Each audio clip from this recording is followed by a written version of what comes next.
We welcome you, Beth Richie.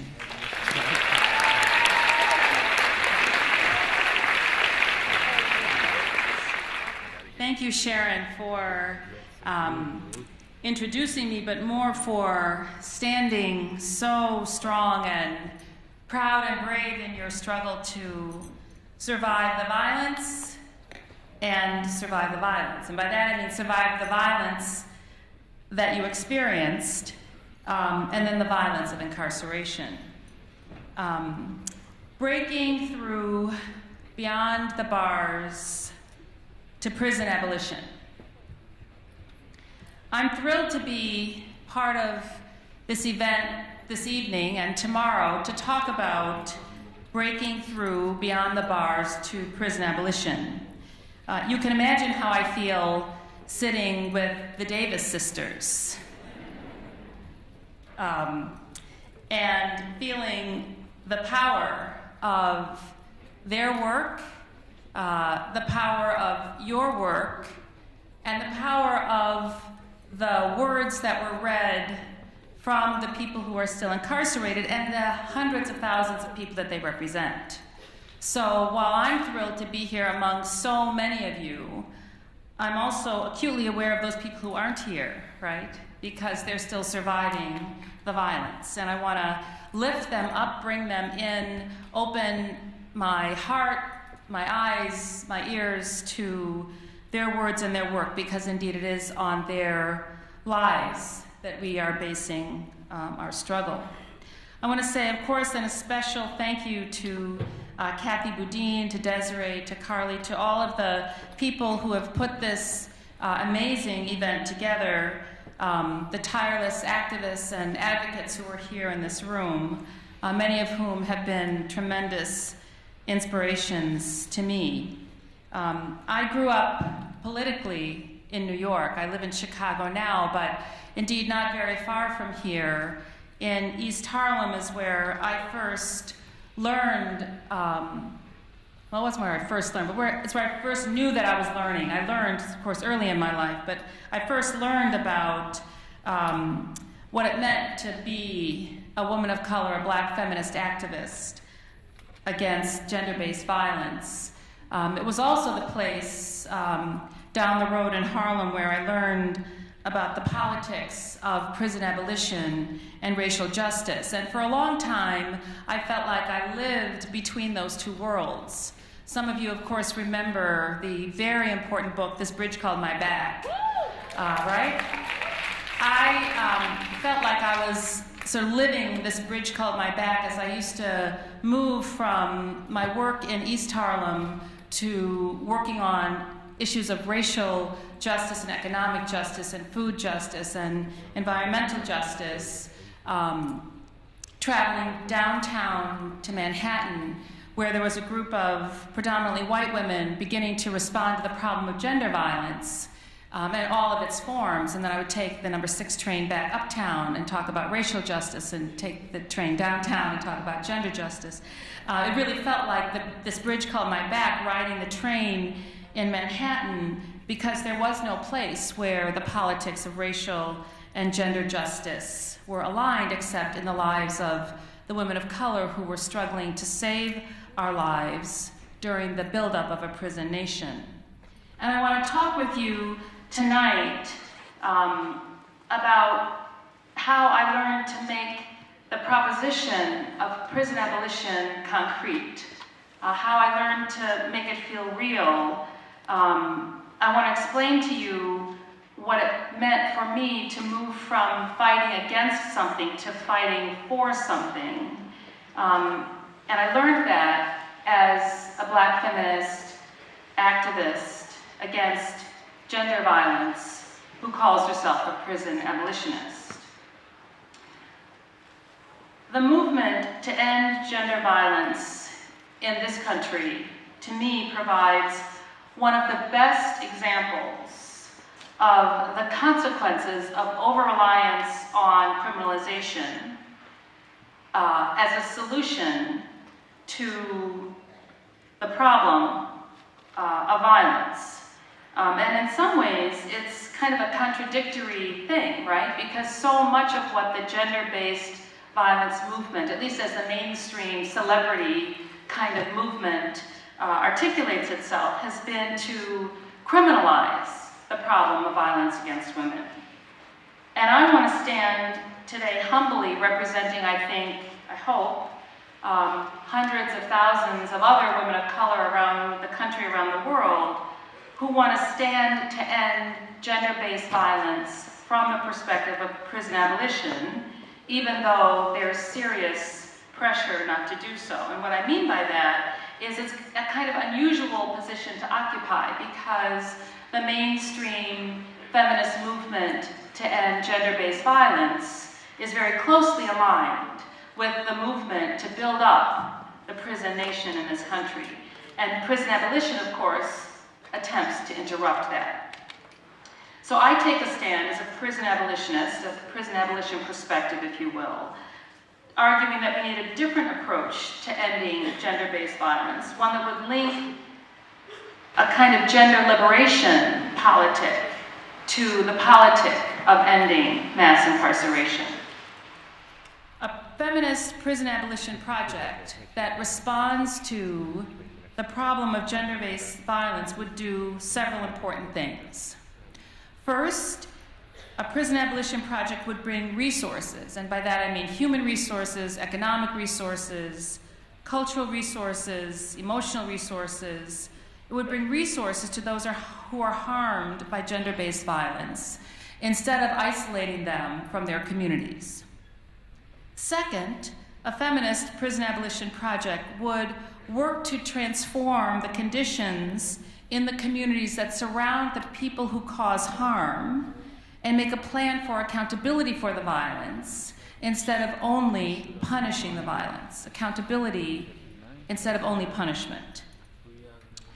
Third, a feminist prison abolition project would deploy a set of strategies that are aimed at creating cultural change in values, social values that allow harm to occur in the first place. So this would be a kind of work that would say we have to do something about heteropatriarchy if we're going to end gender violence, that we have to challenge racism if we're going to end gender violence, that creating a sort of neoliberal social service industry won't end gender violence. What will change is liberation, right?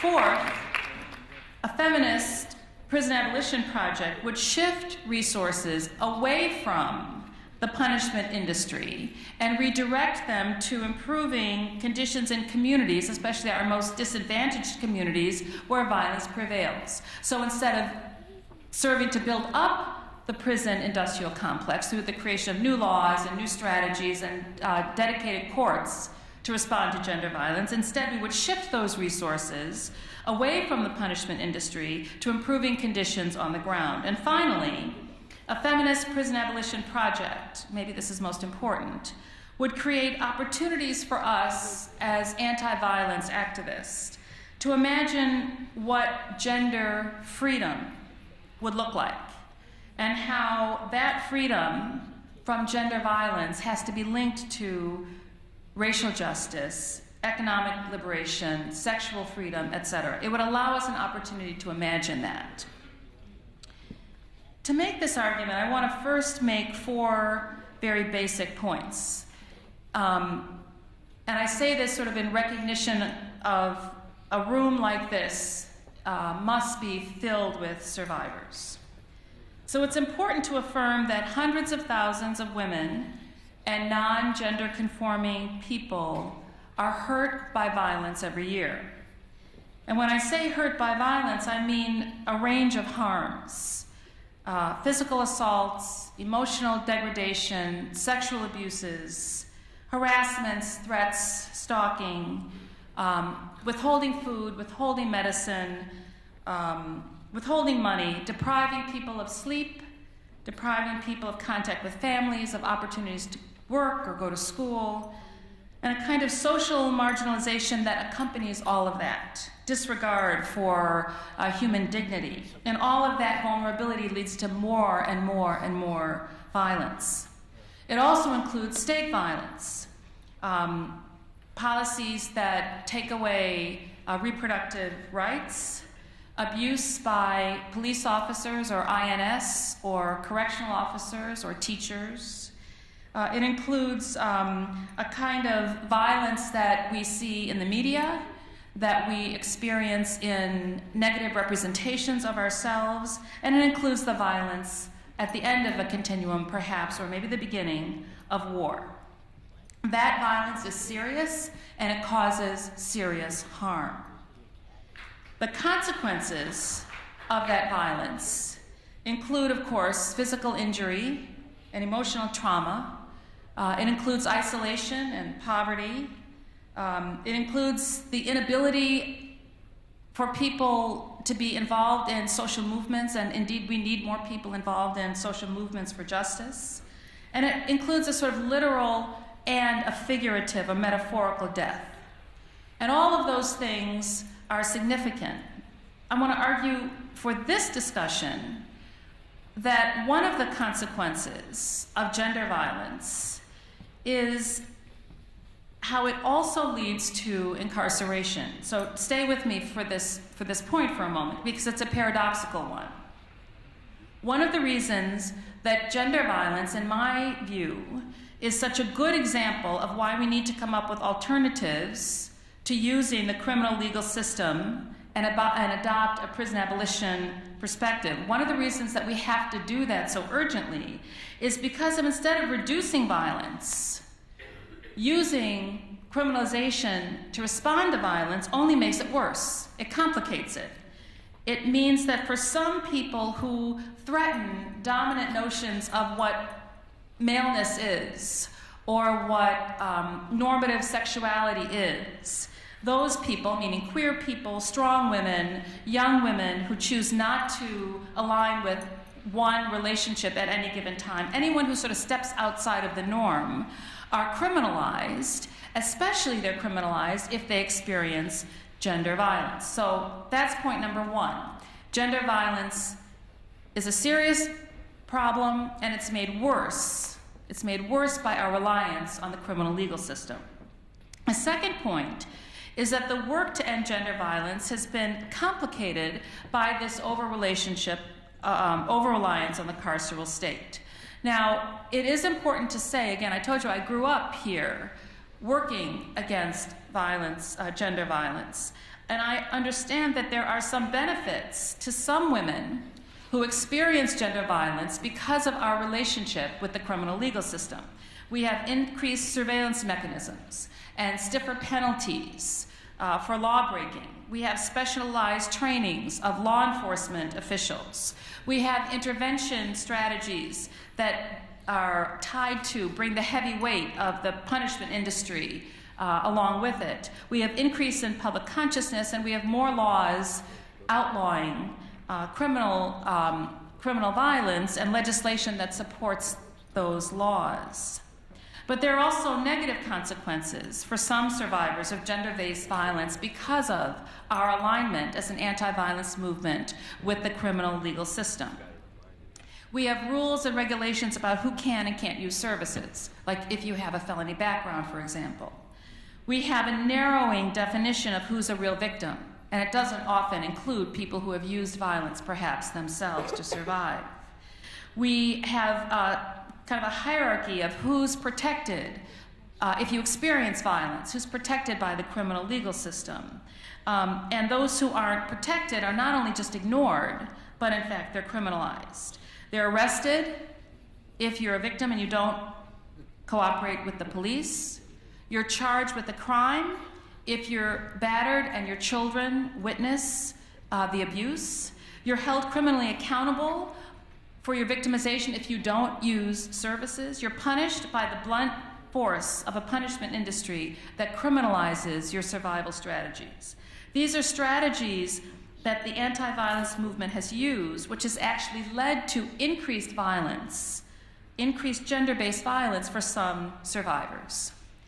20 years later, I think we have to feel ashamed. We should have listened when Audre Lorde told us, the master's tools will never dismantle the master's house.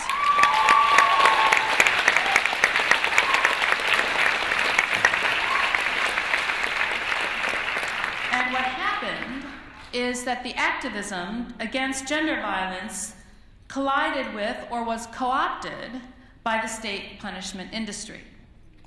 Now, I remember what it felt like after 20 years of activism in the anti-violence movement to finally feel like we had the attention of the national mainstream when we said violence against women is a crime. Gender-based violence has to be taken as seriously as every other crime. And we used that language, including myself as a self-critical moment here, we used that language because we thought we would get the attention of mainstream policymakers, mainstream white, male, conservative policymakers, who at the same time we were creating our arguments, were building the architecture of the prison nation. The prison nation that cages 2 million people and has 5 million other people under its surveillance, that keeps people in increasingly harsher conditions of confinement, farther away from their homes, for very minor violations of laws that they create, new laws, expanding laws, in an industry that benefits powerful elites. And we were making an argument that we thought was a radical feminist argument to people who were building that prison nation.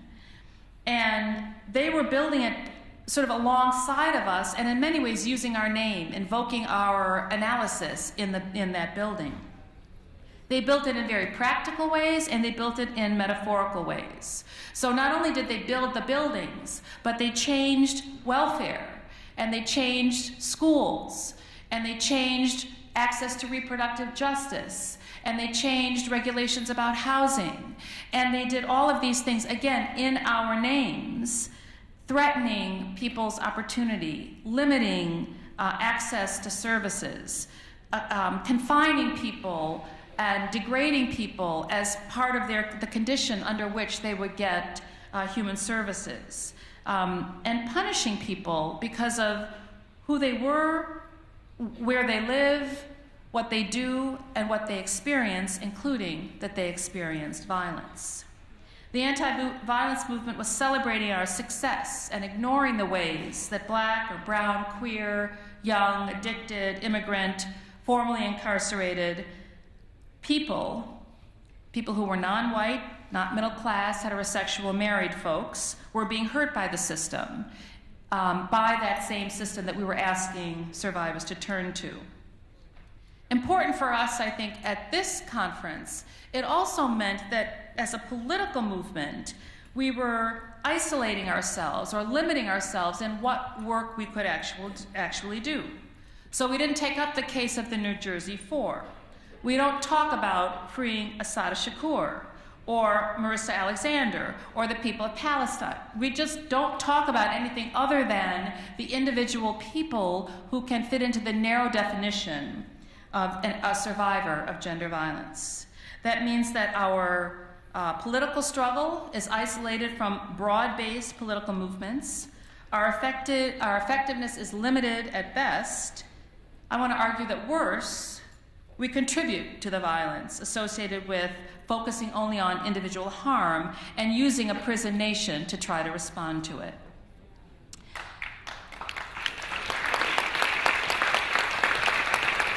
And so my final point, and maybe this is the good news or the lessons learned or the opportunity, I hope it will be sort of a case in point that you'll take to your discussions tomorrow and beyond, is that we need to be self-critical about what we have done in the name of working for justice that has actually caused harm. We need to transform our work to be based on the politics of prison abolition as a way to reclaim a sense of justice. So again, a politics of prison abolition would mean that in the case of gender violence, this is what I'm working for, we need to support those who've been harmed. We need to find ways of holding those who cause harm accountable, and that includes the state. We need to change cultural values that allow harm to occur in the first place. So that's patriarchy or sexism or heteronormativity, racism. We need to reinvest in communities that have also been harmed by those same sources of domination. And we need to reorient ourselves toward creating opportunities for liberation rather than responding only to incidents of individual abuse. The Young Women's Empowerment Project in Chicago set a brilliant stage for this work. Cara in Seattle, Washington, helped move this movement along. I hope some of you know Insight, the national organization that in collaboration with Critical Resistance has taken on this work. Streetwise here in New York, the Audre Lorde Project, Resist. There are a lot of organizations that have said we will stand apart from, we'll stand in opposition to the criminal legal system in order to really end the gender violence. And we can do that too. I raise these examples not because these are organizations that have necessarily figured it out, but rather these are organizations that have said we have to stand back and say, what have we done to contribute to the violence in a prison nation, even if we did it because we were naive, thinking that it would end gender violence. So we're first self-critical, but more importantly, these are organizations, and I raise them as examples because these are groups that are imagining a new world, imagining a world where there is no gender violence and that we don't rely on a violent institution to end the violence. We can do better than that. Something else has to happen.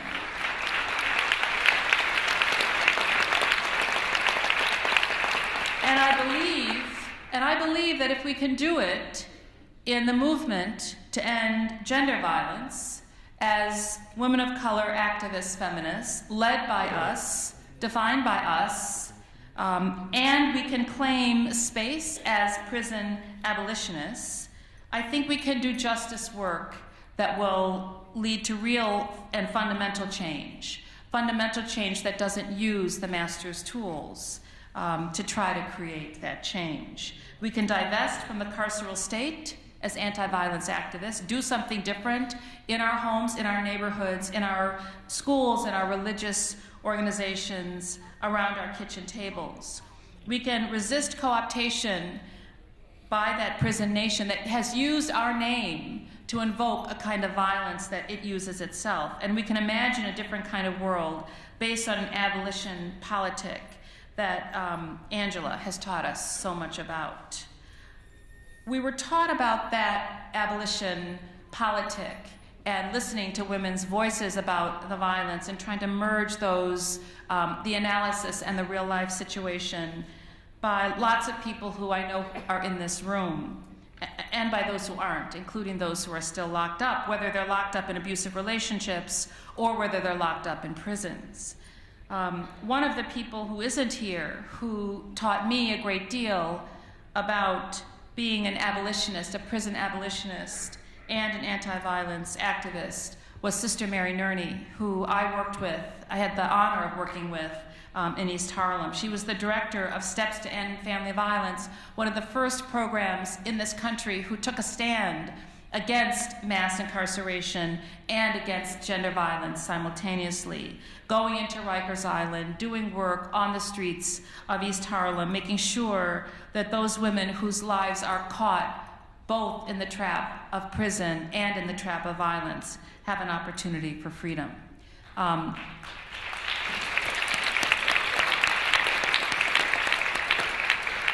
I lift up with great appreciation, great honor, the women who, like Sister Mary Nerney, have paved a way for our freedom.